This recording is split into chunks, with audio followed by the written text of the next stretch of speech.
You are looking at Julian's pronunciation guide, where we look at how to pronounce better some of the most mispronounced words in the world, like this other curious word. But how do you say what you're looking for today?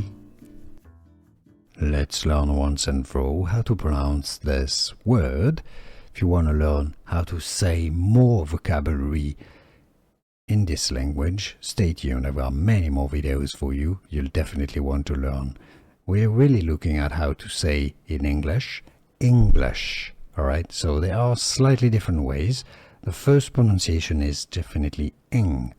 Alright, there's no G in the first part. Ing, and then glesh.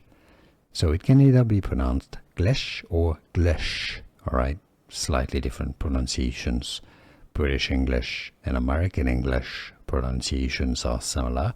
English pronunciation, how to pronounce English.